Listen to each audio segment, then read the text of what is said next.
Berubari case क्या है? Article आपने कल 1 पढ़ा, 2 पढ़ा, 3 पढ़ा, 4 पढ़ा।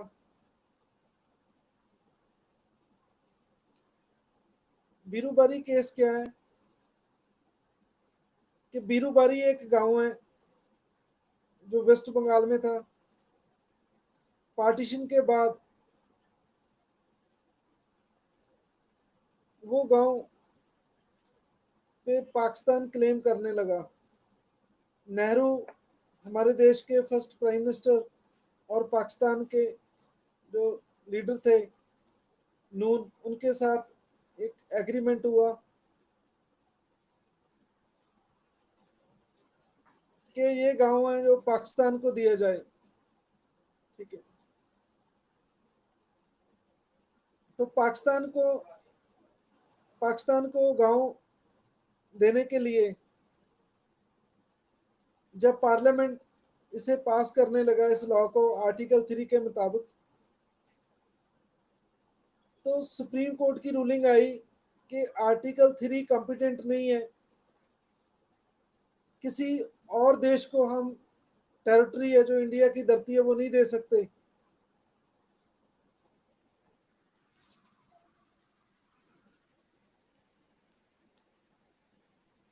हाँ जी, गुड इवनिंग जी, good evening, very good evening.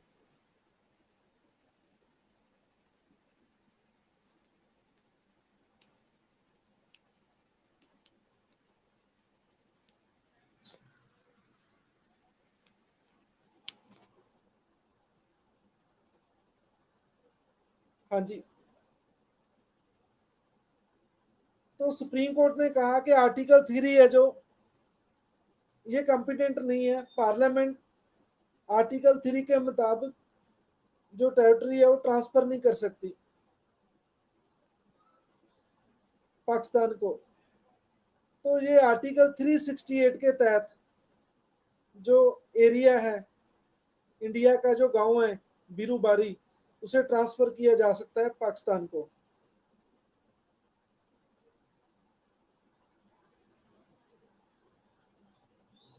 हाँ जी, क्लियर बेटे, सबको क्लियर है? ये था बीरूबारी केस। बीरूबारी केस को हम सिंपल वर्ड्स में कहें कि आर्टिकल 3 के मुताबिक किसी और देश को नहीं दिया जा सकता।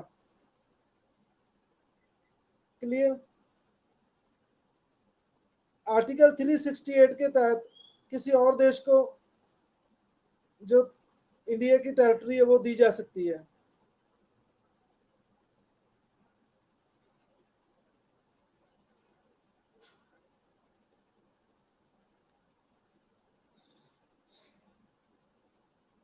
हाँ जी, आवाज आ रही है मेरी? हाँ जी, आवाज आ रही है?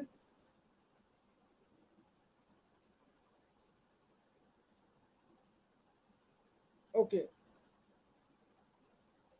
तो आज बच्चे हम सिटीजन अमेंडमेंट एक्ट करते हैं।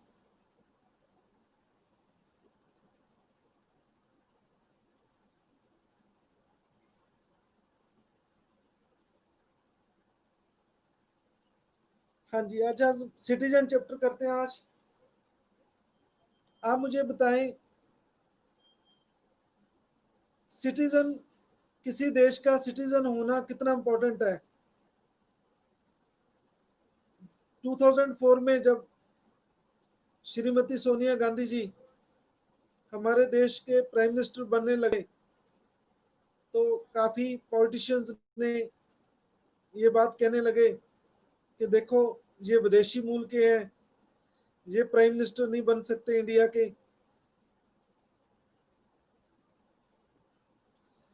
तो नागरिक होना किसी देश का, it's plays very important role. देखो, जो भी फंडामेंटल राइट्स हैं, कोई और जितनी भी फैसिलिटीज़ हैं, वो सिर्फ किसको दी जाती है? सिटीजन को।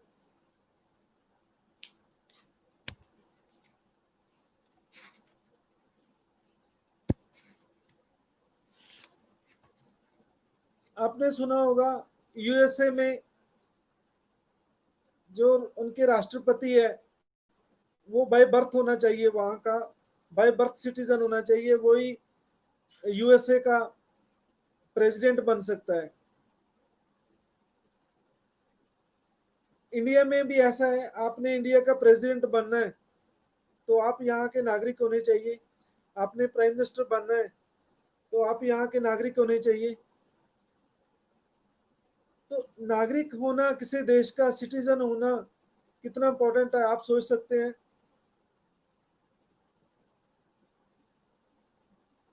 सोचो, आप जितनी भी हमारे आईएएस आईपीएस जितनी भी अथॉरिटीज हैं, सब इस देश के नागरिक को बड़े बड़े अथॉरिटी पे, पब्लिक अथॉरिटी पे लगाया जाता है, ये नागरिक को होता है। आप मुझे कमेंट्स में बताएं कि कोई कुछ ऐसे व्यक्ति हो सकते हैं जो स्टेटलेस हो सकते हैं, जिनके पास नागरिकता ना हो, जिनका कोई स्टेट ना हो। डू यू थिंक कि सम persons may be stateless?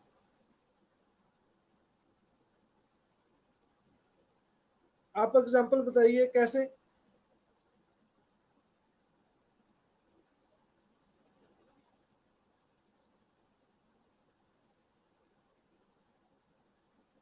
Refugee word सुना होगा आपने, रिफ्यूजी।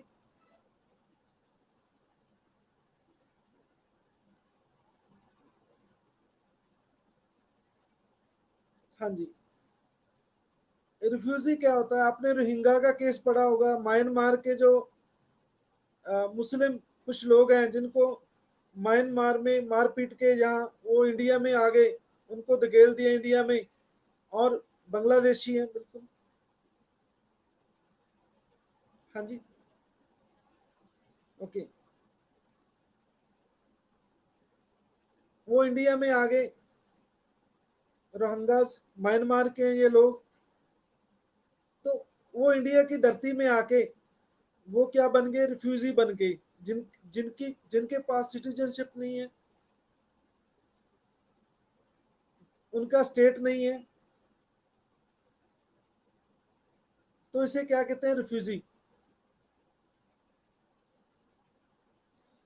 सिटीजनशिप हमारे लिए कितनी इंपॉर्टेंट है आप सब जानते हैं कि जो लोग कनाडा यूएसए जाते हैं उनका एक ही मोटिव होता है कि हम यहाँ की सिटीजनशिप लें। आप सबको पता ही है, क्योंकि एक नागरिक को राइट्स मिलते हैं, फैसिलिटीज मिलती हैं, वहाँ सोशल सिक्योरिटी बहुत ज़्यादा है, आपको पता ही है। सोशल सिक्योरिटी होने के कारण वहाँ बहुत सारी पेंशन दी जाती है।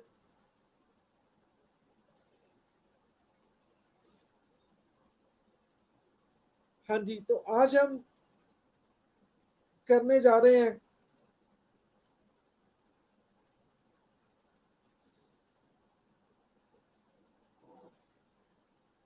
Citizenship act.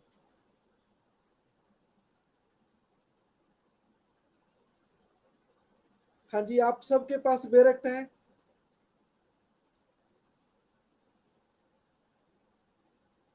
हाँ जी, सबके पास बेयर एक्ट है, ठीक है, ओके। आज हम कॉन्स्टिट्यूशन का पार्ट 2 पढ़ेंगे। आप सब देख लो, पार्ट 2। देखो, 5 से लेके आर्टिकल 11 तक आज हम पढ़ेंगे। आप बेयर एक्ट से पहले मैं पढ़ाऊंगा, उसके बाद मैं लक्ष्मीकांत से करवाऊंगा, लक्ष्मीकांत बुक से करवाऊंगा। लक्ष्मीकांत और बेयर एक्ट देखिए, पहले बेयर एक्ट देखिए। आर्टिकल 5 कहता है citizenship at the commencement of the constitution. Commencement क्या होता है कि कॉन्स्टिट्यूशन किस दिन लागू हुआ। हाँ जी, पेज नंबर 8 है, बिल्कुल सही है। हाँ जी, आप मुझे कमेंट्स में बताएं कि इंडिया का कॉन्स्टिट्यूशन किस दिन लागू हुआ।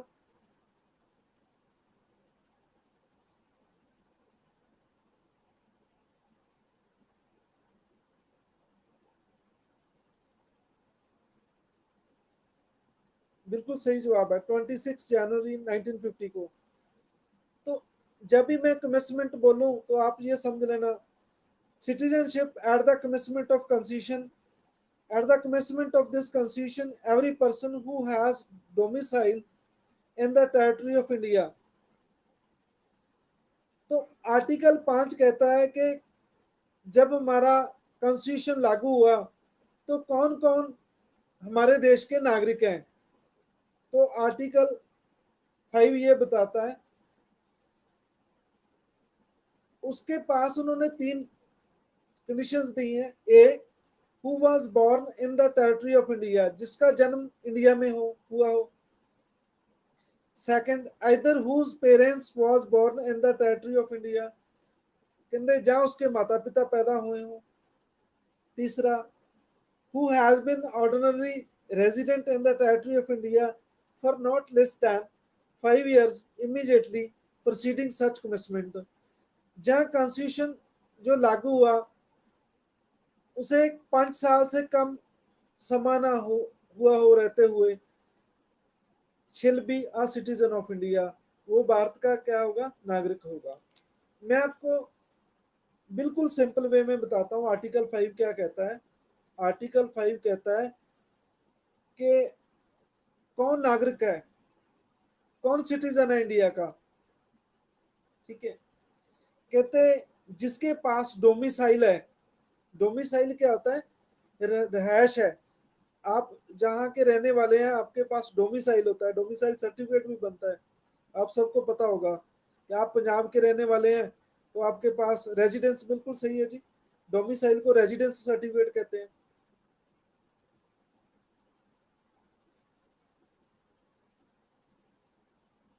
ठीक है, तो आपके पास डोमिसाइल होना चाहिए। ठीक है, आप पंजाब के जहाँ जो भी इंडिया के नागरिक हैं, उसके अलावा आप ये कोई भी शर्त पूरी करें, जहाँ तो आपका जन्म इंडिया में हुआ हो, आपका नहीं हुआ तो आपके पेरेंट्स का हुआ हो, जहाँ आप 5 साल से रह रहे हैं कमेंसमेंट होने तक, ये कॉन्स्टिट्यूशन के लागू होने तक, तो आप भारत के नागरिक हैं। ये आर्टिकल 5 कहता है।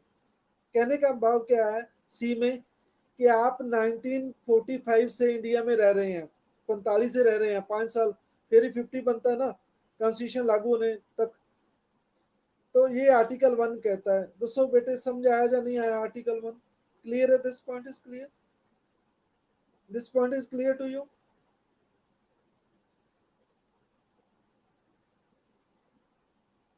ओके, अब now move to article 6, rights of citizen of certain person who have migrated to India from Pakistan। देखो आर्टिकल 5 में तो ये डेफिनेशन बताई है कि कौन कौन सिटीजन है इंडिया के। 6 में माइग्रेशन की बात होती है। आपको पता है 1947 में जब ब्रिटिश से हम आज़ाद हुए तो तब पाकिस्तान बना। पाकिस्तान 2 साइड बना था, east Pakistan and west Pakistan. आपने गदर मूवी देखी है? Gadar movie, have you seen Gadar movie?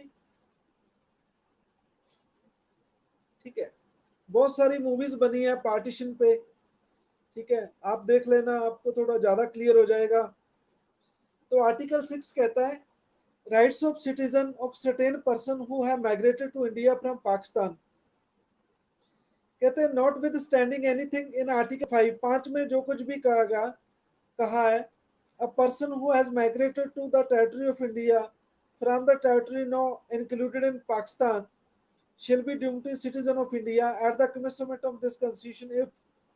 तो उन्होंने कुछ कंडीशंस लगाई हैं कि जो भी आदमी पाकिस्तान से माइग्रेट हुआ हो, जब से ये हमारा कॉन्स्टिट्यूशन लागू हुआ है, हमारा संविधान ये लागू हुआ है इंडिया में, तो पहली शर्त की है क्या है, he or either his parents or any grand parents was born in India as defined in Government of India Act 1935।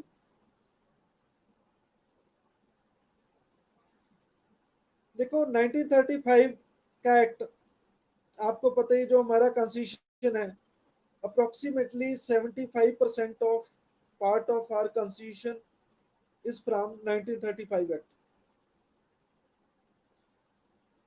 British के टाइम 1935 एक्ट पास हुआ, कहते उसमें जो डिफाइन किया गया है कोई व्यक्ति जहाँ उसके पेरेंट्स यहाँ बॉर्न हो इंडिया के, तो वो क्या बन सकता है, इंडिया का नागरिक बन सकता है, इंडिया का सिटीजन बन सकता है। ये क्लॉज ए कहती है 6 की। हाँ जी, this point is clear, should I repeat it? This point is clear.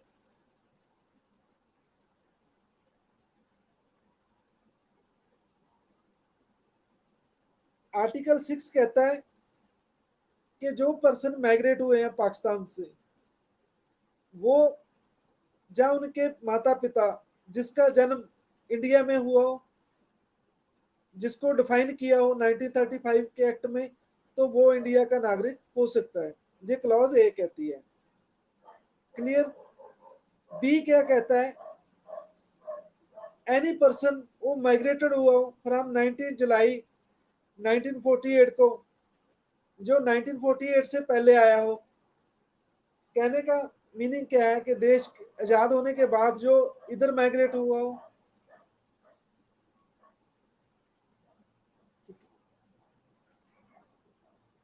और ऑर्डिनरी रह रहा हो इंडिया में। ठीक है। दूसरा केस क्या है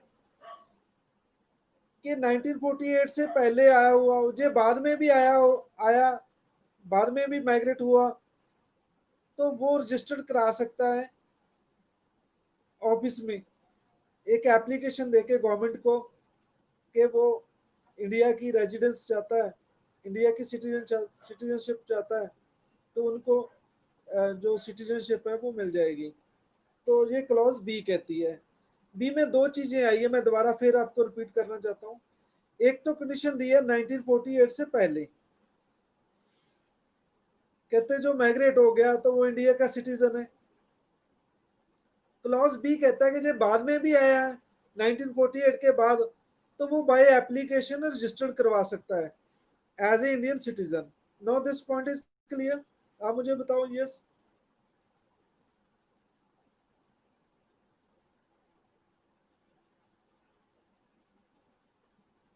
हाँ जी।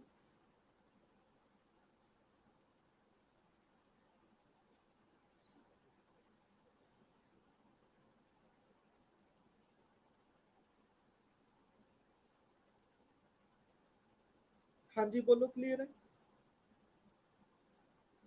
देखो, देश आजाद होने के बाद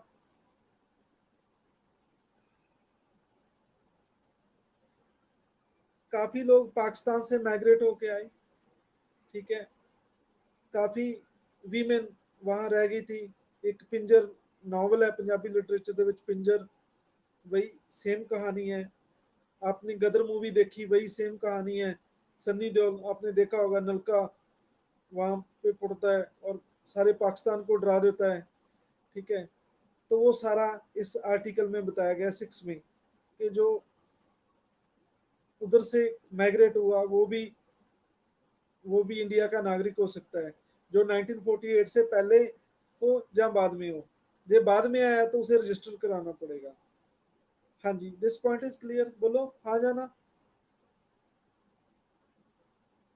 हाँ जी, ये पॉइंट समझाया 6। Okay. Article 7, rights of citizen of certain migrants to Pakistan. कहते हैं आर्टिकल 5 और 6 में कुछ भी कहा गया है।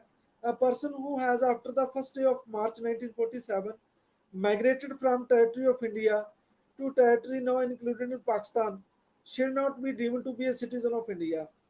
तो भाई 7 क्या करता है? 7 रिस्ट्रिक्शन लगाता है कि जो 1947 में माइग्रेट हो गए पाकिस्तान को, वो भारत के नागरिक नहीं है। ये चीज कही कि जो 1947 में 1 मार्च को जो माइग्रेट हो गए पाकिस्तान में, वो नागरिक नहीं है। ये आर्टिकल 7 कहता है। ठीक है जी। लेकिन नाल में एक प्रोविजो दिया गया है, nothing in this article shall apply to a person who after having so migrated to the territory now included in Pakistan has returned to territory of India under a permit for resettlement or permanent return issued under authority of any law Even such person shall, for the purpose of clause B of Article 6, deemed to have to migrated to territory of India after the 19th day of July 1948. Article 7 दो बातें कहता है, मैं आपको simple way से बताता हूँ। पहली बात तो वो कहता है, if person is migrated to Pakistan, he और she will not be citizen of India. वो भारत का नागरिक नहीं है जो पाकिस्तान माइग्रेट हो गया। First point is clear. लेकिन इसका प्रोविजो दिया गया है, प्रोविजो ने ये कहा है कि मान लो कोई सेटलमेंट हुई है, रीसेटलमेंट हुई है, परमानेंट रिटर्न हुई है किसी की, ठीक है। मैंने आपको पहले ही बता चुका हूं कि कुछ लोग पाकिस्तान में रह गए, कुछ लड़कियां पाकिस्तान में रह गई, तो उनका किसी का परमानेंट उनको वापस बुला लिया था, मतलब पाकिस्तान वालों ने वो लड़कियां अपनी वापस बुला ली, इंडिया वालों ने अपनी लड़कियां वापस बुला ली जो शादी हो गई थी मतलब लोगों से, जैसे गदर में दिखाया गया। और पिंजर मूवी है एक, उसमें भी यही स्टोरी है, ठीक है। तो ऐसे करके कोई बाय लॉ वापस आता है तो उनको एक्सेप्ट कर लिया जाएगा। ये आर्टिकल 7 की प्रोविजो है। अब बताओ मुझे आर्टिकल 7 समझ आया या नहीं है?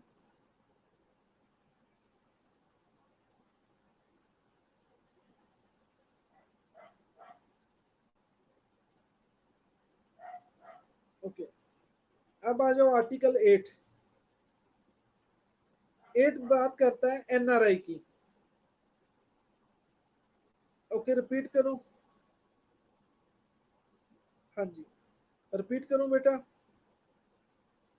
7 ये कहता है कि जो 1947 में, ठीक है, जो 1 मार्च 1947 को माइग्रेट हो गई, 1 मार्च 1947 के बाद जो माइग्रेट हो गए पाकिस्तान को, वो इंडिया के नागरिक नहीं है।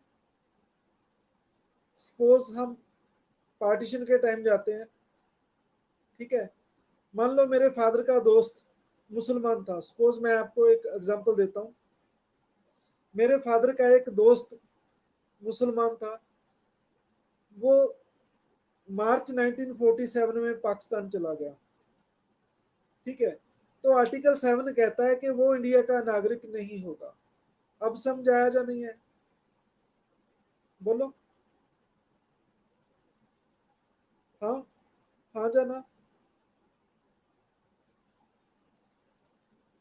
ठीक है।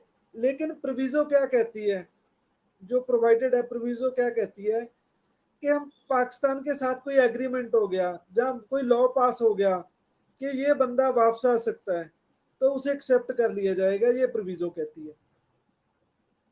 बोलो, अब समझाया जा नहीं है?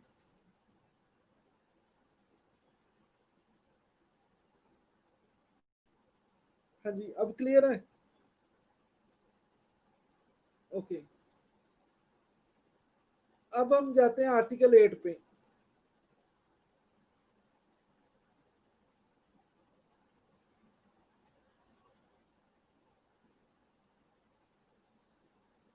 आर्टिकल 8 एनआरआई की बात करता है।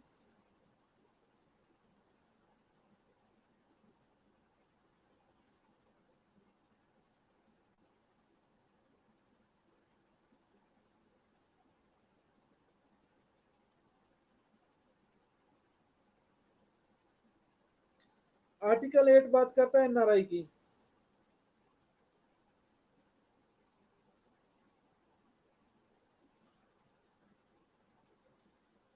आप मुझे कमेंट्स में बताएं कि एनआरआई डे कब मनाया जाता है?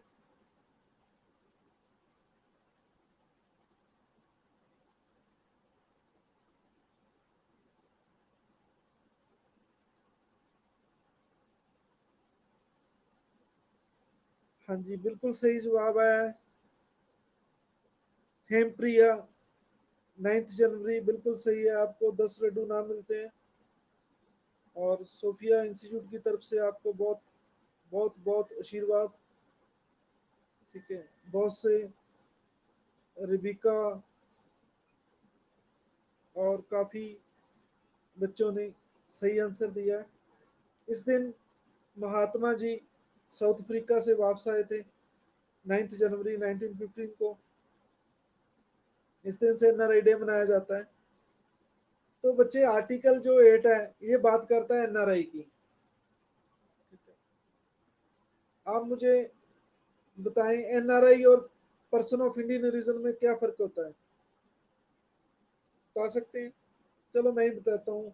समय हमारा पहले ही बहुत वेस्ट हो गया क्योंकि हाफ एन आवर ये वेबिनार नहीं चल सका, ये सेमिनार नहीं स्टार्ट हो सका, तो चलो हम टाइम सेव करते हैं।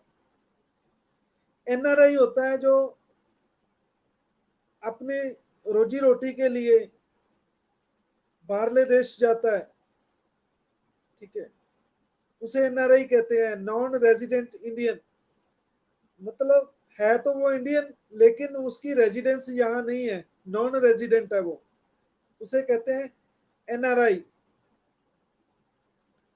Person of Indian origin PIO वो क्या होता है, लेकिन जिनके पेरेंट्स यहाँ से शिफ्ट हो गए, नागरिकता उन्होंने किसी और देश की ले ली, नागरिकता सिटीजनशिप किसी और देश की ले ली, उनके बच्चों को एक कार्ड इशू करती है गवर्नमेंट, उसे पीआईओ कार्ड कहते हैं। वैसे 2015 में मोदी जी ने वो ओवरसीज सिटीजन और ये पीआईओ कार्ड को मर्ज कर दिया। मैं आपको लास्ट में बताना था, वैसे मैं पहले ही चलो बता दिया आपको। तो उसे पर्सन ऑफ इंडियन ओरिजिन कहते हैं। तो आर्टिकल बच्चों बात करता है 8 बात करता है एनआरआई की।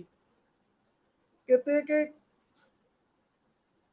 जिनके माता पिता और दादा दादी इंडिया के बॉर्न है, लेकिन वो जो 1935 के एक्ट में डिफाइन किया है, लेकिन वो बाहरले देश रह रहे थे, मान लो सपोज कनाडा में रह रहे हैं कोई परिवार फैमिली, ठीक है, लेकिन उनका जन्म, उनके माता पिता दादा दादी का जन्म इंडिया का है, उनके बच्चे मान लो यूएसए में रह रहे हैं, कनाडा में रह रहे हैं, ठीक है, तो वो क्या कर सकते हैं, वहां पे जो हमारा डिप्लोमेट होता है, वहां पे हमारा जो एम्बेसडर होता है, हर एक देश का एम्बेसी होती है, आपको पता ही है, वहां वो एप्लीकेशन देकर इंडिया की जो सिटीजनशिप है वो ले सकता है। ये आर्टिकल 8 कहता है। दोस्तों बच्चों समझ आया या नहीं आया? Should I repeat it? Article 8 ये स्पेशल एनआरआई के लिए बना है।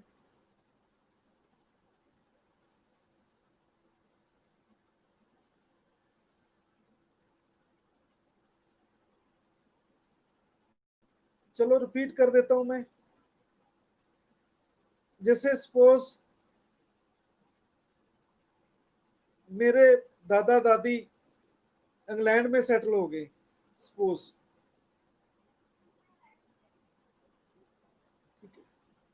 लेकिन उस समय अनडिवाइडेड इंडिया था, अनडिवाइडेड इंडिया था, ब्रिटिश ब्रिटिश इंडिया था, उस समय पाकिस्तान इंडिया दोनों साथ साथ थे, ठीक है, लेकिन जो हम उनकी हम उनके बच्चे, मेरे माता पिता और मैं, मेरा जन्म मान लो सपोज इंग्लैंड में हुआ, ठीक है, तो लेकिन मेरे दादा दादी इंडिया रीजन के हैं, लेकिन मेरा जन्म कहाँ हुआ? इंग्लैंड में। तो मैं वहाँ जो इंडिया का डिप्लोमेटिक होगा, एम्बेसडर होगा, उसके पास एप्लीकेशन देकर मैं इंडिया की नागरिकता ले सकता हूँ। तो ये आर्टिकल 8 कहता है, ये एनआरआई को डील करता है। अब बोलो समझ आया या नहीं है?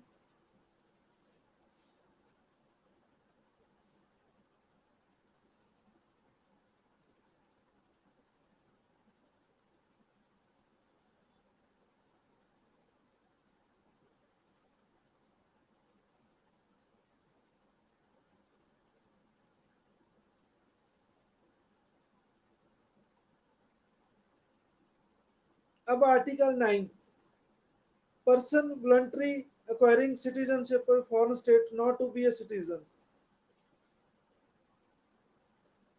तो आर्टिकल 9 में क्या बताया गया है कि जो किसी और देश की नागरिकता ले लेगा तो उसकी जो नागरिकता इंडियन इंडियन से जो इंडियन सिटीजनशिप है वो खत्म हो जाएगी। जो आर्टिकल 9 कहता है। बोलो। हाँ जी क्लियर है। सपोज मैं सपोज मैं एनआरआई हूँ, मुझे कनाडा की सिटीजनशिप मिल गई, वहाँ के सिटीजनशिप मिल गई तो यहाँ की सिटीजनशिप खत्म हो जाएगी। ये बहुत सिंपल है, कोई इसमें कोई कोई औखी बात नहीं है, कोई मुश्किल नहीं है ये। देखो हमारे ड्यूल ड्यूल सिटीजनशिप नहीं है, we don't have this dual citizenship concept. आप मुझे कमेंट्स में बताएं किस देश में ड्यूल सिटीजनशिप है। वहाँ डबल नागरिकता है, स्टेट की अलग होती है, देश की अलग होती है। हाँ जी, बिल्कुल सही जवाब है, हरसिमरनप्रीत कौर। ठीक है, 10 लड्डू ना मिलते हैं आपको।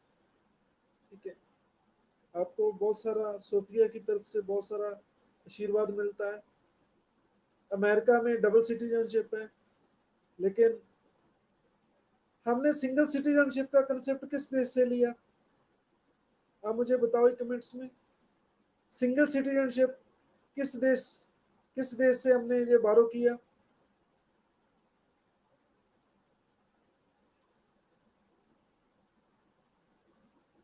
हाँ जी, बिल्कुल सही जवाब है, मनसी। बिल्कुल सही है, यूके से इंग्लैंड से, बिल्कुल सही है।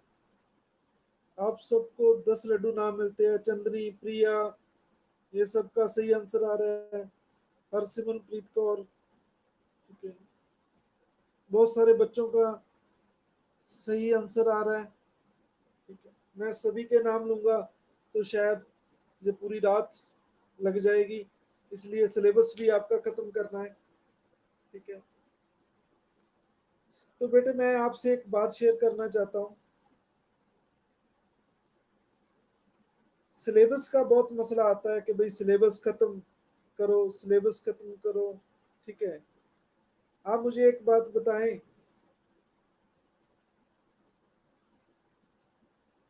सिलेबस खत्म करने से ऑफिसर बनता है कोई क्या?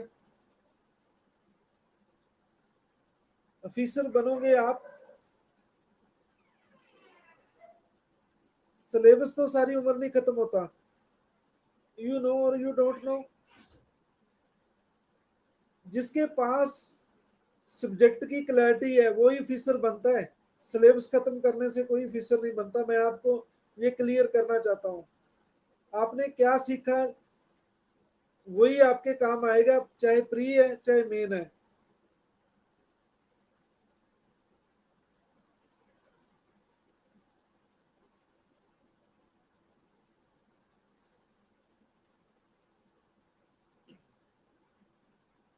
फिर आप ऑफिसर बनेंगे, सिलेबस खत्म करने से नहीं है। मेरी कोशिश रहेगी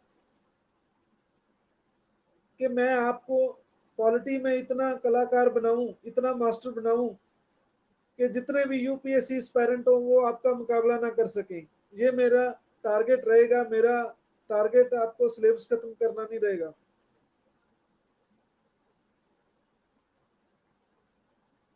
आप दुनिया को पीछे छोड़ेंगे एक सब्जेक्ट में आपकी कमांड से। ठीक है, सिलेबस खत्म करने से नहीं, सिलेबस खत्म करने से कुछ नहीं होता। ये एक बहुत अच्छा मन समझाने का काम है, ऑफिसर बनने का काम नहीं है ये। ठीक है, मैं आपसे ये उम्मीद करता हूँ कि आप कुछ भी पढ़ो उसे लाइफ टाइम के लिए से सीखो। आपका कंसेप्ट क्लियर होना चाहिए, दुनिया की ताकत आपको रोक नहीं सकेगी कोई। मैं पहले भी बता चुका हूँ आपको, आज मैं 2-3 बार फिर रिपीट करता हूँ। आप अच्छे से समझो, सब्जेक्ट को अच्छे ढंग से समझो कि सब्जेक्ट क्या है। आप उसको लिख के देखो, आपकी लिखन की कमांड होनी चाहिए। आप 1 घंटे में 1,000 वर्ड्स कम से कम लिख लिखने की आदत हो आपको। आपकी हैंड राइटिंग बड़ी सुंदर हो। ठीक है, आपके पेन और माइंड का कॉम्बिनेशन हो।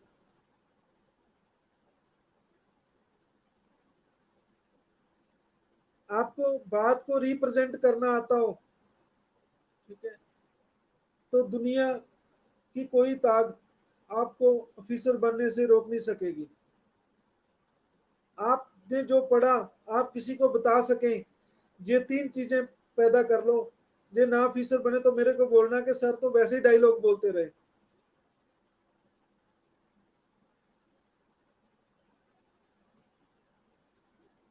मैं दोबारा फिर रिपीट करता हूँ, आप सब्जेक्ट को समझो अच्छे ढंग से, फिर उसको आपकी लिखने की कमांड होनी चाहिए। Your writing skill, you will be good at your writing skill. Third क्या है, आपने जो सीखा वो किसी को बता सकें आप कि मैंने ये सीखा है। ये 3 चीजें कर लो, ये 3 आपको रोक नहीं सकेगी ऑफिसर बनने के लिए। जे आप पढ़ते बहुत अच्छा हो लेकिन you are not good at your writing skills, आपको लिखना नहीं आता, तो ये भी गड़बड़ है। आप बहुत अच्छा लिख लेते हो लेकिन आप किसी से बात बता नहीं सकते, तो ये भी अच्छा काम नहीं है। ये भी आप लैक्स है इन दिस फील्ड। आपको तीनों चीजें आनी चाहिए, आपको समझना, लिखना और बोल के किसी को बताना। ये you must expertise in these 3 fields, then you will be able to crack the examination.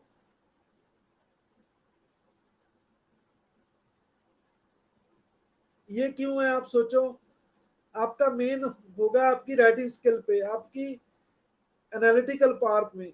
आप एनालिसिस कितना करते हैं किसी बात का,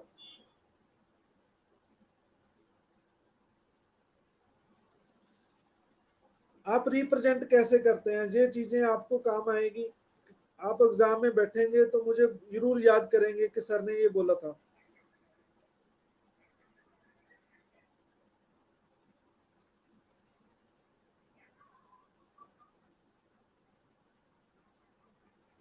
हाँ जी बिल्कुल सही है, इंटरव्यू बोलने पे है, आपने जो सीखा बोलेंगे।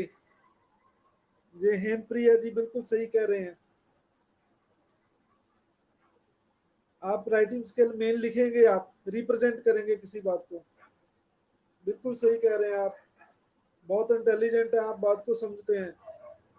इन पे काम करना स्टार्ट करें, लिख लिख के देखें, रोज लिखने की प्रैक्टिस करें आप। कौन कौन लिखते हैं आप कमेंट्स में मुझे बताएं, लिख के भेजें, यस करें। कौन डेली लिखने की प्रैक्टिस करते हैं।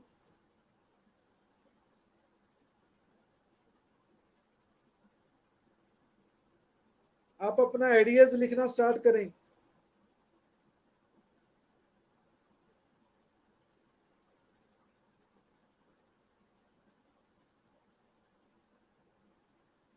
हाँ जी, आर्टिकल 10 क्या कहता है।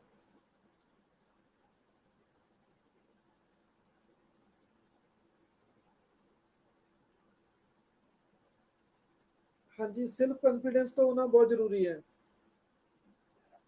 आप खुद, आपको अपने पे विश्वास नहीं है तो आप क्या करेंगे। सेल्फ कॉन्फिडेंस भी होना जरूरी है आपके पास। आगे आर्टिकल 10 पढ़ते हैं, continuance of the rights of citizen. हाँ जी 9 हो गया जी, 9 हो गया। आप किसी देश की नागरिकता किसी और देश की नागरिकता ले लेते हैं तो इंडिया की नागरिकता खत्म हो जाएगी, टर्मिनेट हो जाएगी वो।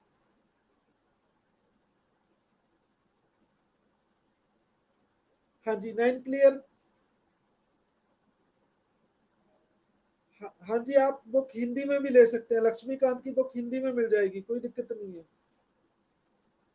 आर्टिकल 10 कहता है कि जितने भी हम रूल पढ़े हैं, अब हमने आर्टिकल 6 पढ़ा है कि कैसे इंडिया की सिटीजनशिप मिलती है, 7 में पढ़ा कि कैसे सिटीजनशिप होगी, 8 में पढ़ा कि कैसे इंडिया का नागरिक बन सकता है। कहते हैं 10 ये कहता है कि जो नागरिक बन गया, हमने जो पहले पढ़ के आए हैं किस आर्टिकल में जो नागरिक बनते हैं, ठीक है, तो जो उनके राइट्स हैं एज ए सिटीजन वो कंटिन्यू रहेंगे, आर्टिकल 10 कहता है। लेकिन पार्लियामेंट के पास पावर होगी उसके रिगार्डिंग लॉ बनाने की, तो फाइनल अथॉरिटी पार्लियामेंट रहेगी, लॉ बनाने के लिए। ये आर्टिकल 10 कहता है। क्लियर है जी 10?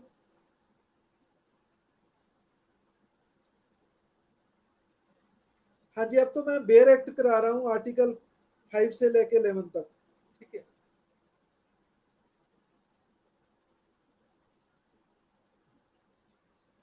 हाँ जी, क्लियर है जी। हाँ जी, आर्टिकल 10 इज क्लियर। आर्टिकल 10 मैं रिपीट कर देता हूँ, ये कहता है continuance of the rights of citizen. जो भी इंडिया का नागरिक बन गया, उसके वो जो राइट्स हैं वो कंटिन्यू रहेंगे जब तक कोई पार्लियामेंट लॉ नहीं बनाती उसके रिगार्डिंग, उसे रेगुलेट करने के लिए या उसे रोकने के लिए, उसे खत्म करने के लिए। तो वो उनके राइट्स है वो कंटिन्यू रहेंगे। ये आर्टिकल 10 कहता है। हाँ जी, क्लियर है जी।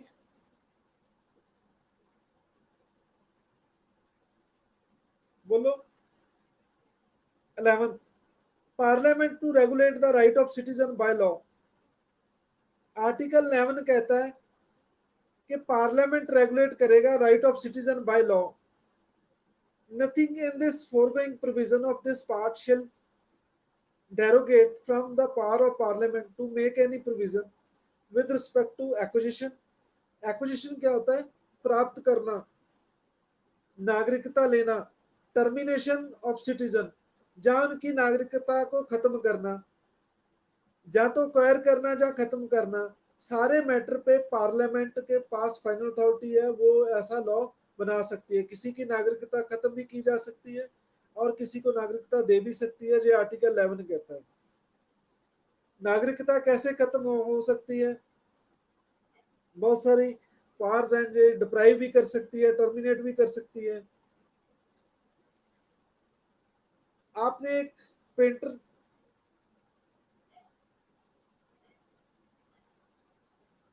हाँ जी, आपने एक एम एफ हुसैन है हमारे आर्टिस्ट है इंडिया के।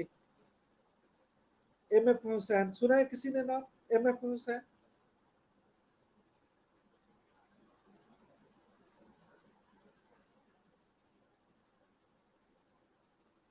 हाँ जी, एम एफ हुसैन ने कुछ।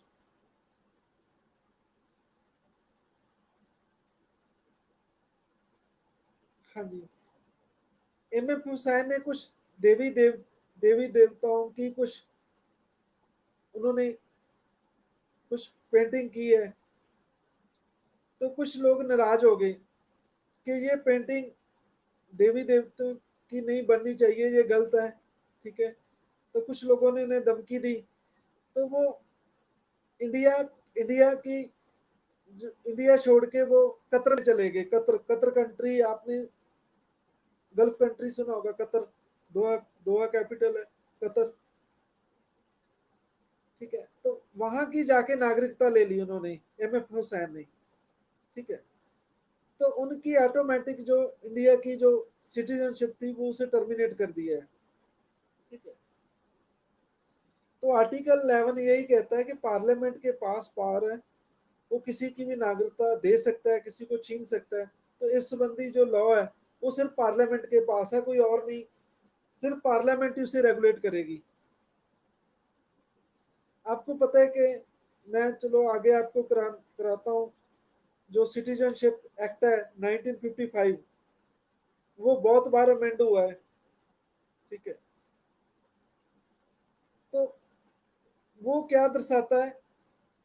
आर्टिकल 11 को रिफ्लेक्ट करता हो, क्योंकि आर्टिकल 11 कहता है कि देखो, जो राइट है, जो सिटीजनशिप के राइट्स हैं, उनको रेगुलेट करना पार्लियामेंट का काम है। ये आर्टिकल 11 कहता है। दोस्तों बेटा, 11 क्लियर है? Article 11 is clear.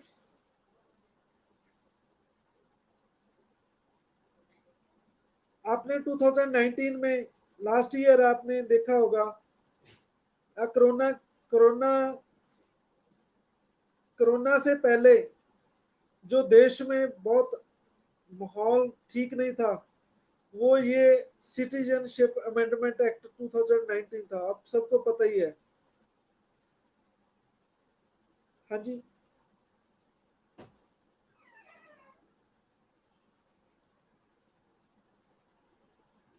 जी बिल्कुल सही है। ये पानी लेके दे। हाँ जी, CAA, सिटीजन अमेंडमेंट एक्ट, बिल्कुल सही है।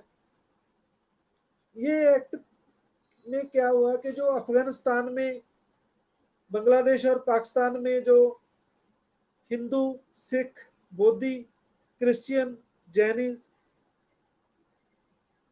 इनको जो माइग्रेट होके इंडिया में आ गए, उनको नागरिकता देनी थी इंडिया में।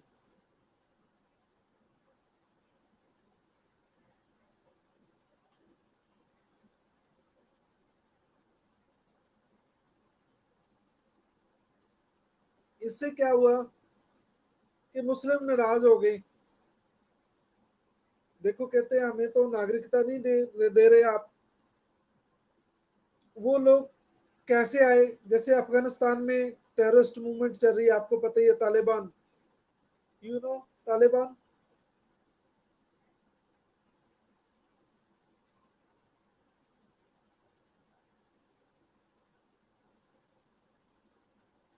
हाँ जी, तालिबान क्लियर है। लदेन, असामा बिन लदेन को तो जानते हैं आप। ठीक है। वहां पे टेररिस्ट मूवमेंट की वजह से जो हिंदू सिख, जितने भी वहाँ हिंदू रह रहे हैं, सिख रह रहे हैं, वो रिफ्यूजीज आ गए इंडिया में। पाकिस्तान में जो हिंदू रह रहे हैं, सिख रह रहे हैं, वो भी कहीं डर के भाग के इंडिया में आ गए, ऐसे बांग्लादेश से। ठीक है। तो इन सबको ये नागरिकता दे रहे थे, ठीक है, सिटीजन अमेंडमेंट एक्ट के जरिए। लेकिन उसमें मुस्लिम शामिल नहीं था। तो बड़ी सुप्रीम कोर्ट में भी मैटर गया कि मुस्लिम को क्यों नहीं। ये तो आर्टिकल 14 की वायलेशन है, इक्वालिटी बिफोर लॉ, मतलब ये ठीक नहीं है। लेकिन जो सिटीजन अमेंडमेंट, जो सिटीजनशिप एक्ट है 1955, वो कहता है कि वो किसी को नहीं रोकता। मैं आपको ये चीज बताना चाहता हूँ कि वो मुस्लिम को मना नहीं करता। मुस्लिम भी एप्लीकेशन देकर इंडिया का नागरिक बन सकता है उस एक्ट के तहत। हाँ जी, क्लियर है बच्चों? एक सेकंड आप वेट कीजिए, एक सेकंड।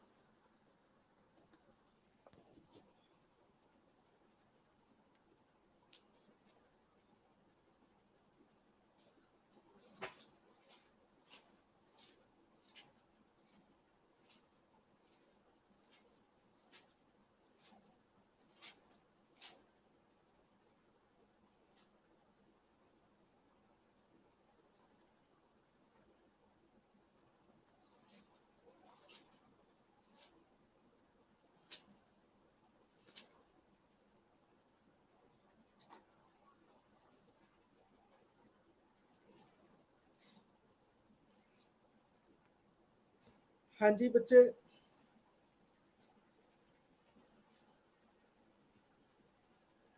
देखो, डिनर तो मैंने नहीं भी नहीं किया।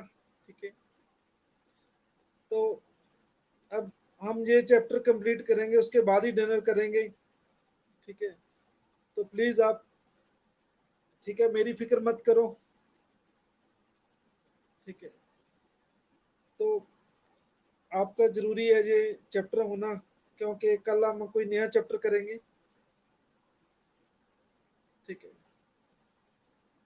तो आप,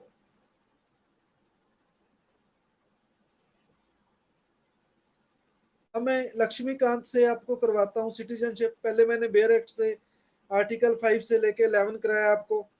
कोई डाउट तो नहीं है? 5 से लेके 11 तक, हैव यू एनी डाउट?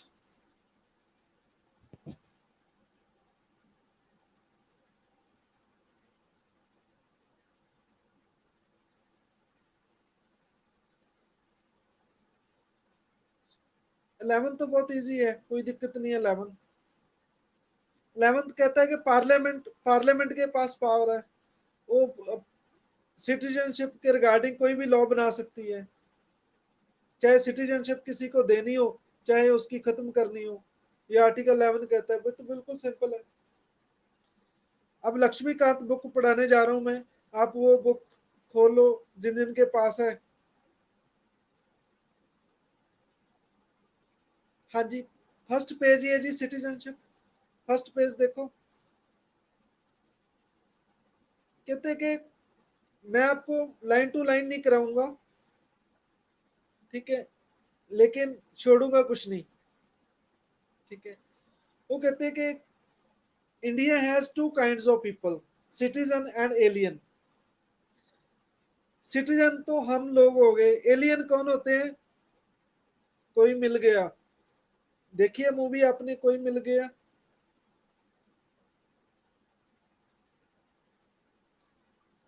हाँ जी, फॉरनर बिल्कुल सही है। एलियन भी दो तरह के होते हैं, एक होता है फ्रेंड, एक होता है एनिमी, ठीक है। फ्रेंड तो वो होता है जो वीजा लगा के आता है, वो तो होता है फ्रेंड। जो टेररिस्ट होता है, ठीक है, जो बिना वीजे के आता है गड़बड़ करने के लिए, वो होता है एनिमी, एनिमी एलियन। हाँ जी, क्लियर है। तो ये लक्ष्मीकांत बुक में सिटीजन और एलियन में डिफरेंस जो बताया गया। सिटीजन को राइट्स होते हैं, ठीक है, तो फंडामेंटल राइट की बात भी होगी इसमें। तो आर्टिकल 22 जो हमारे एलियन है, ठीक है, देखो जो एनिमी एलियन है उसको 22 नहीं देते हम, ठीक है। 22 में क्या है, आपको मैंने पढ़ाया आर्टिकल 22 क्या है।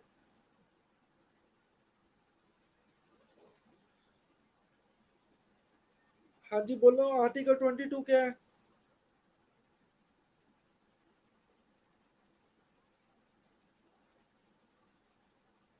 बिल्कुल सही है, right against arrest and detention, ठीक है, बिल्कुल ठीक है, protection against arrest and detention, बिल्कुल सही है जी, ठीक है। कि आपको पुलिस जब भी पकड़ेगी आपको बताएगी कि आपको किस जुर्म में गिरफ्तार किया जाता है, 24 आवर्स में आपको कोर्ट के सामने पेश करना पड़ेगा, ठीक है। ये सारे चीजें आर्टिकल 22 में बताई गई है। तो ये दुश्मन को नहीं मिलता। आपने अजमल कसाब का नाम सुना होगा, जब मुंबई अटैक हुआ था 2008 में, उनको 22 नहीं दिया गया था। हाँ जी,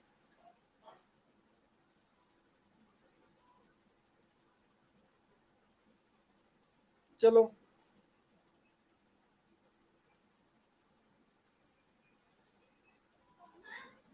हाँ जी, आर्टिकल 15 सिटीजन को है, एलियन को नहीं। आर्टिकल 16 सिटीजन को है, एलियन को नहीं। आर्टिकल 19 सिटीजन को है, एलियन को नहीं। Culture and education rights 29 and 30 Indian को है, सिटीजन को है, एलियन को नहीं। Right to vote in election Lok Sabha Rajya Sabha citizen को है, एलियन को नहीं। पार्लियामेंट और स्टेट का इलेक्शन लड़ना सिटीजन को है, एलियन को नहीं। प्रेसिडेंट बनना देश का, वाइस प्रेसिडेंट, सुप्रीम कोर्ट के जज, हाई कोर्ट के जज, अटॉर्नी जनरल, एडवोकेट जनरल, ये सब नागरिक को है, किसी और को नहीं। तो आप समझ सकते हैं कि नागरिक होना कितना बेनिफिशियल है।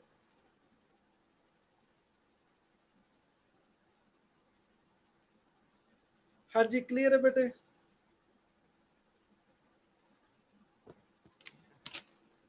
ये बहुत बार अमेंड हुआ है, जो सिटीजन एक्ट 1955 बना है, ये बुक में लिखा है 57 में अमेंड हुआ है, 1960 में, 85, 86, 92, 2003, 5 एंड 15 एंड 19।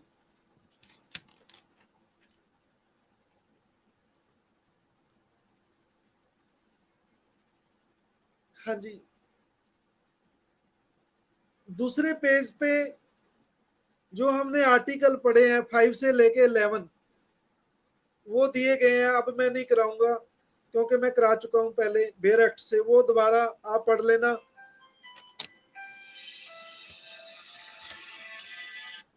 सॉरी, एक सेकंड। हेलो, हाँ जी सर। ठीक है सर, पूरी आप सुनिए। अच्छा अच्छा सर, मैं क्लास ले रहा हूँ। हाँ जी हाँ जी हाँ जी। हाँ जी, क्लास में हाँ जी, चलो कोई बात नहीं। Okay okay okay.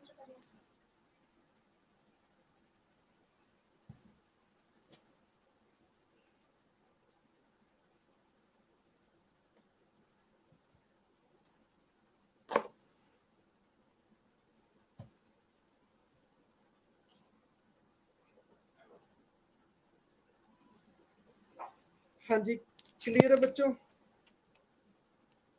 अब हम बात करेंगे एक्विजिशन ऑफ सिटीजनशिप।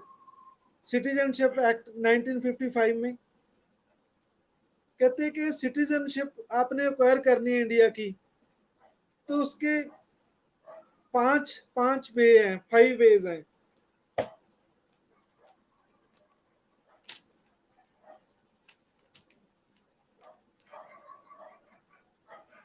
हाँ जी, बस 10-20 मिनट में क्लास खत्म हो जाएगी, ये चैप्टर समाप्त हो जाएगा। ठीक है, 10-20 मिनट तक आप इंतजार करो।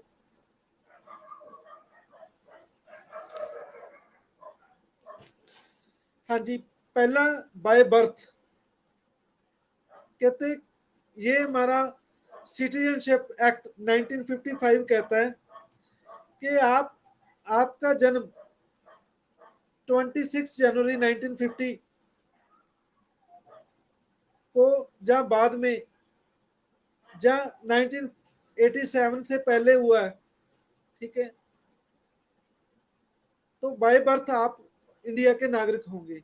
ये बात इन्होंने बाय बर्थ कही है।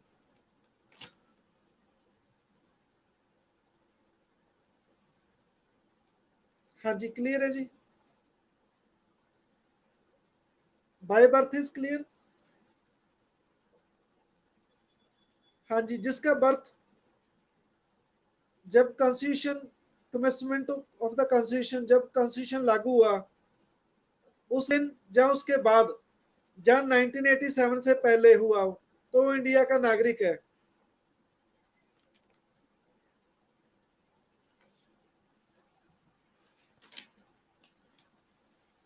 दसों बच्चों, समझ आया या नहीं है?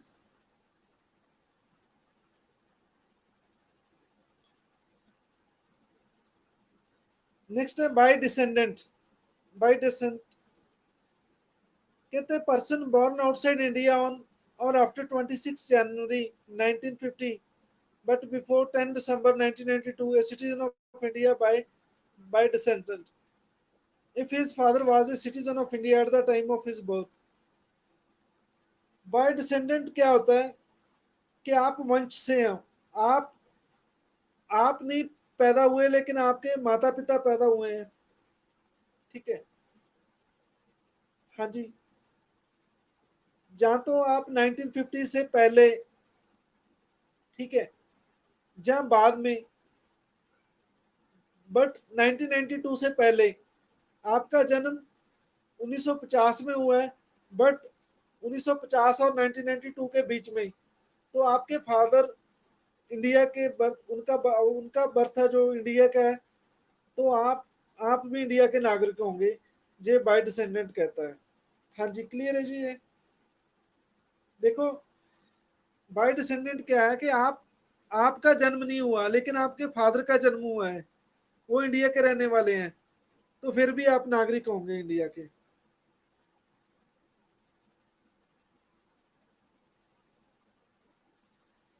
फिर थर्ड पॉइंट है बाय रजिस्ट्रेशन। आप गवर्नमेंट को एप्लीकेशन देकर, ठीक है,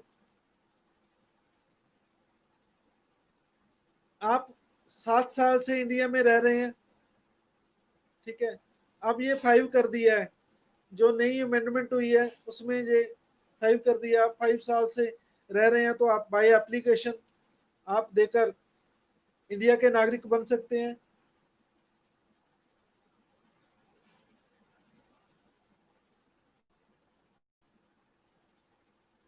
ठीक है, आप बाहर रह रहे हैं अनडिवाइडेड इंडिया से, तो फिर भी आप इंडिया के नागरिक बन सकते हैं। जहां आप a person who is married to citizen of India, जहां आपकी शादी इंडियन लड़के या लड़की से हो गई है, तो आप ऑर्डिनरी रिजाइड कर रहे हैं, तो आप भी एप्लीकेशन देकर इंडिया के नागरिक बन सकते हैं। तो ये बाय रजिस्ट्रेशन ये भी आएगा। सपोज किसी लड़के ने कनाडा की लड़की से शादी कर ली, तो वो लड़की इंडिया आ गई, तो वो जब रिजाइड करेगी यहाँ, तो वो भी बाय एप्लीकेशन यहाँ की सिटीजनशिप ले सकती है। हाँ जी, दसो बेटे, समझ आया या नहीं आया?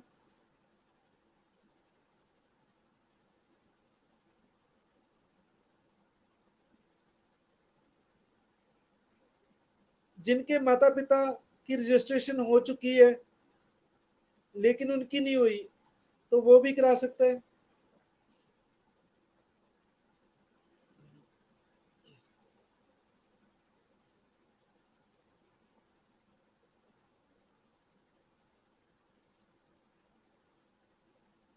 हाँ जी, जिनकी एज पूरी है, कैपेसिटी है, पहले वो इंडिपेंडेंट से पहले नागरिक थे, ठीक है, तो वो 12 मंथ रिजाइड करके वो भी एप्लीकेशन से बन सकते हैं।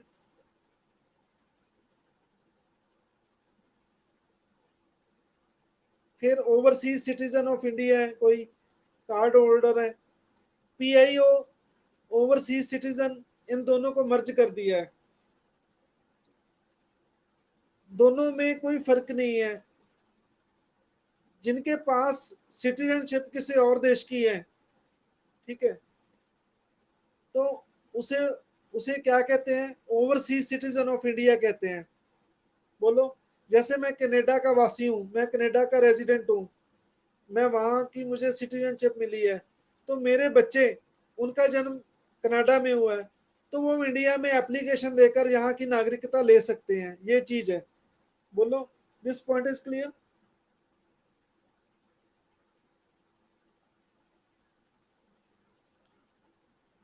नेक्स्ट है बाय नेचुरलाइजेशन। फोर्थ वे बताया है बाय नेचुरलाइजेशन। नेचुरलाइजेशन क्या होता है कि कोई विदेशी इंडिया में आकर, ठीक है, रह रहा,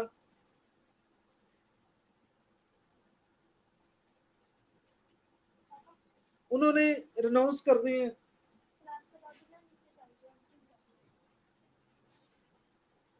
उन्होंने रिनाउंस कर दिए अपने देश की सिटीजनशिप, तो वो इंडिया का नागरिक बन सकता है। मदर टेरेसा, आप सब जानते हैं मदर टेरेसा को। दुनिया में ऐसी माँ आप कभी नहीं देखोगे। मदर टेरेसा को भी बाय नेचुरलाइजेशन सिटीजनशिप मिली थी इंडिया की। हाँ जी, बोलो बेटा, क्लियर है ये बात? Bye naturalisation. ओके, मूवी भी है, चलो जरूर देखेंगे, मैंने नहीं देखी।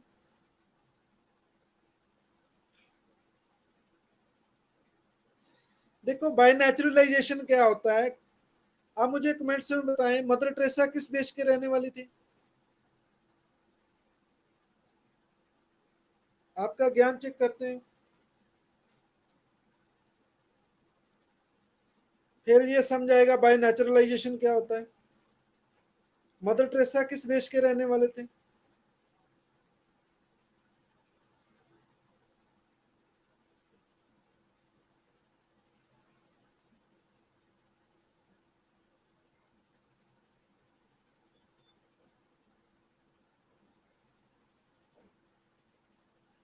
अरे केरला भाई कोई देश है? क्या बात करते हो आप? आपको इतना ही नहीं पता? केरला कोई देश है?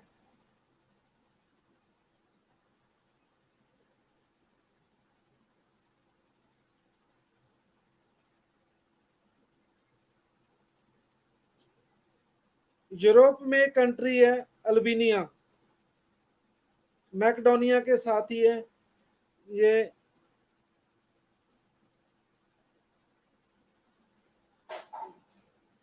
हाँ जी, अल्बेनिया, अल्बेनिया सही जवाब है। ठीक है,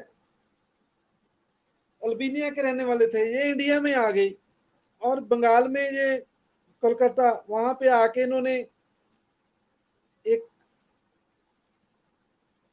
बच्चों जिनको बीमारी होती थी कोढ़ की, उनका इलाज करते थे। ठीक है, इन्होंने बहुत अनाथ बच्चों की सेवा की। टीबी सेंटर, बिल्कुल सही है जी।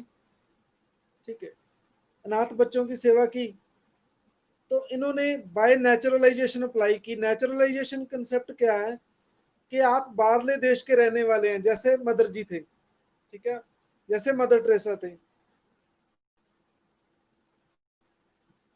मदर टेरेसा ने अपने देश की जो नागरिकता थी उसे छोड़ दिया, ठीक है, इंडिया की नागरिकता अप्लाई कर दी। जो तो बाहरले देश का कोई व्यक्ति हमारे देश में अप्लाई करता है अपनी नागरिकता, ठीक है, अपनी देश में नागरिकता अप्लाई करता है, तो उसे बाय नेचुरलाइजेशन मेथड कहते हैं। बोलो बेटा, क्लियर है?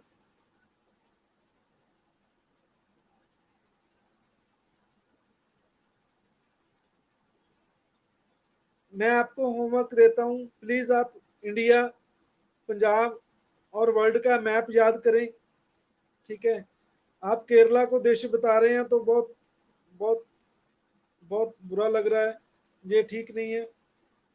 ठीक है, तो ये आपका होमवर्क है। मैंने आपको एटलस बोला, हालांकि मैं पॉलिटी का टीचर हूँ। ठीक है, एटलस, फिर भी मैंने बोला कि आप एटलस लो, क्योंकि एटलस के बिना आप कोई भी सब्जेक्ट पे पकड़ नहीं बना सकते, मैंने आपको बहुत बार बोला है।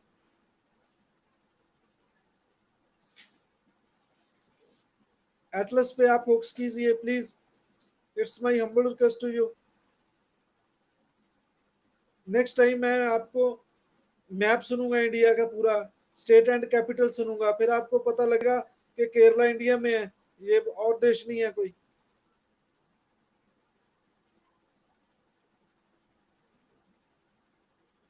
अभी तो आप बच्चे हैं, बूढ़े नहीं है कि आप ये भूल जाते हैं कि इंडिया देश है कि केरला स्टेट है कि देश है। ठीक है, ये तो हमारे जैसे जिनकी उम्र ज्यादा हो गई है, मैं भी 40 के नजदीक हूँ, मुझे लगता है 10-20 सालों में मैं भी अपनी वाइफ का नाम भूल जाऊंगा लगता।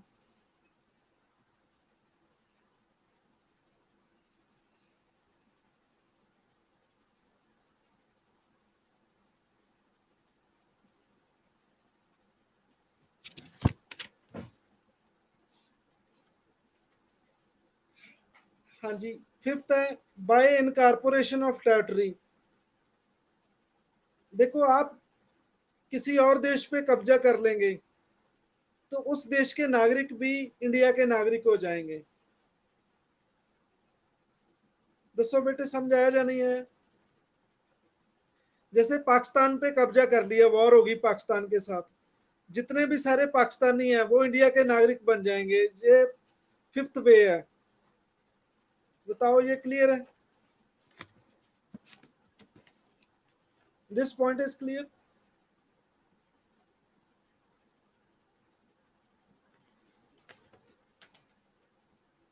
आप किसी देश पे कब्जा कर लेंगे कि और टेरिटरी लेंगे तो वहां के नागरिक ऑटोमेटिक आपके नागरिक हो जाएंगे। बताओ, दिस पॉइंट इज क्लियर और नॉट?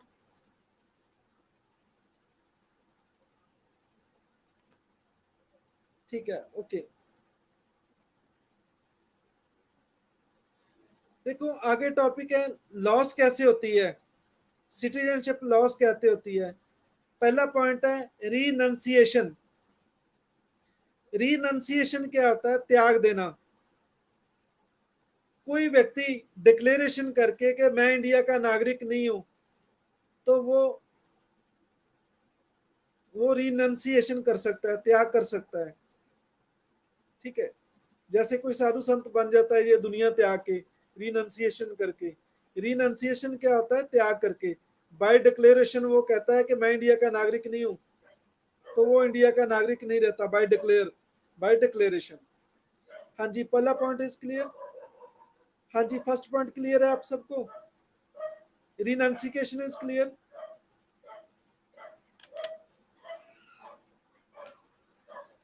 दूसरा पॉइंट है टर्मिनेशन।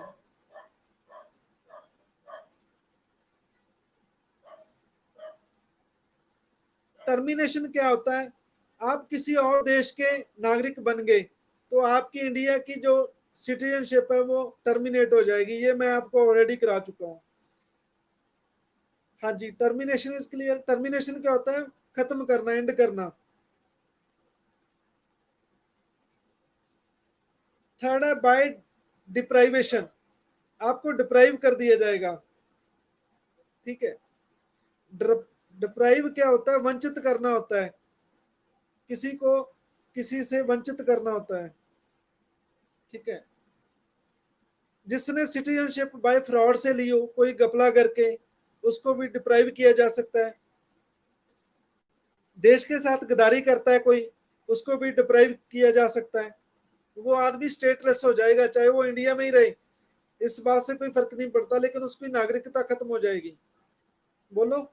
ऐसा नहीं है कि बाहर देश, इंडिया में भी रह जाए, लेकिन उसको डिप्राइव कर देंगे, उसकी नागरिकता छीन लेंगे।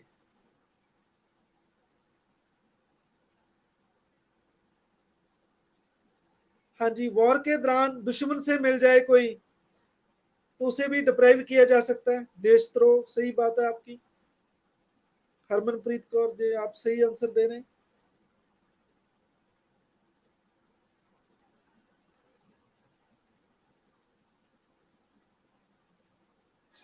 जिस व्यक्ति को 2 साल की कैद हो चुकी हो, उसे भी डिप्राइव किया जा सकता है।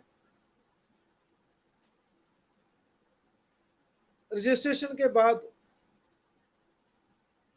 किसी और देश में, किसी और देश में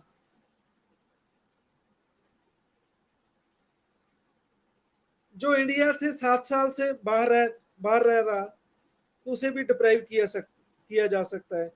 तो ये बच्चे था सिटीजनशिप एक्ट 1955।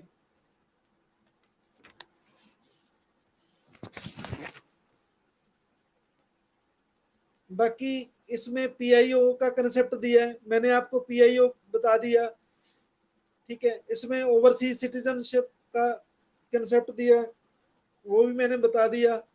आप ये सारा एक दो पेज रह गए, आप पढ़ लेना ये तीनों में क्या डिफरेंस है, फिर ये 6.9 पेज में दिया है। ठीक है।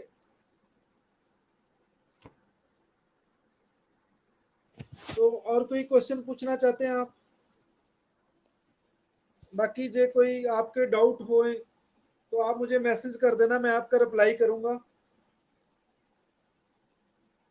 ठीक है। आपको चैप्टर समझना चाहिए, कहीं से भी समझ नहीं आता तो आप मुझे एसएमएस कर सकते हैं। जब भी मुझे समय मिलेगा मैं जरूर कोशिश करूंगा आपका आंसर वॉइस एसएमएस करूंगा आपको, मैं रिप्लाई करूंगा, आपको गाइड करूंगा, कोई दिक्कत नहीं है। ठीक है। आपने सीखने की जो स्पिरिट है वो लेके चलना है। हाँ जी, ये होमवर्क है पूरा का पूरा, ये चैप्टर आपको कंप्लीट आना चाहिए। आर्टिकल 5 से लेके 11 तक सब याद होने चाहिए आपके।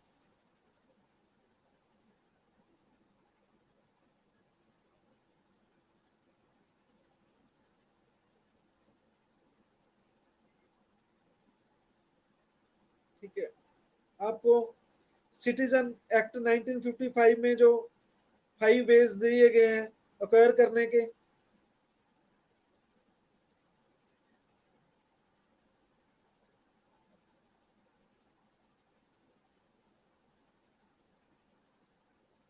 देखो पीआईओ जो ओवरसीज सिटीजन है, हम उनको मोटिवेट करते हैं।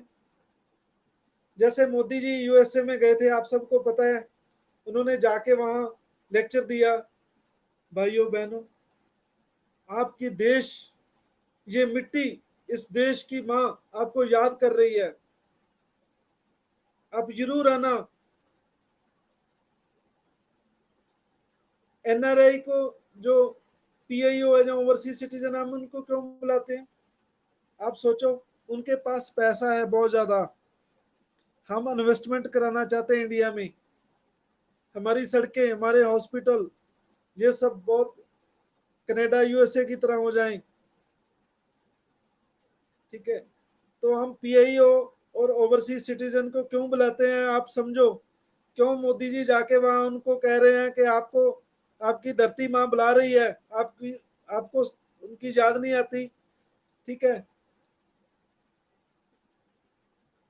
ऐसे ऐसे मोदी जी ने वहां पे जाके डायलॉग बोले, एनआरआई तैयार हो गए पैसा लगाने के लिए, बाहरले लोग।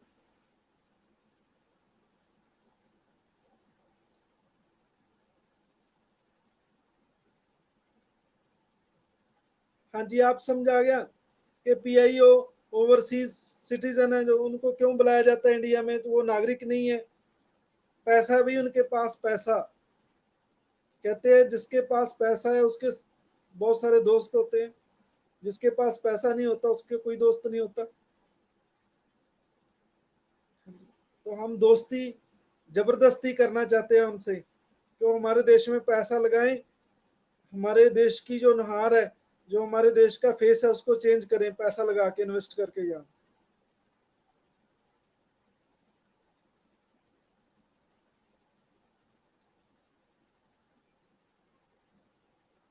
चलो, आज का बहुत है, इतना ही। मैंने भी डिनर नहीं किया, लगता है आपने भी नहीं किया। ठीक है, आप अवश्य ऑफिसर बनेंगे, क्योंकि जब आप ऑफिसर बनेंगे, आज तो हम 10 बजे कर लेंगे, 10:30 बजे कर लेंगे, लेकिन जब आप आईएएस बनेंगे, आईपीएस बनेंगे, फिर आपका डिनर नहीं होगा, आपको 24 घंटे काम करना पड़ेगा। आदत अभी से पालो, ठीक है, डिनर ना करने की।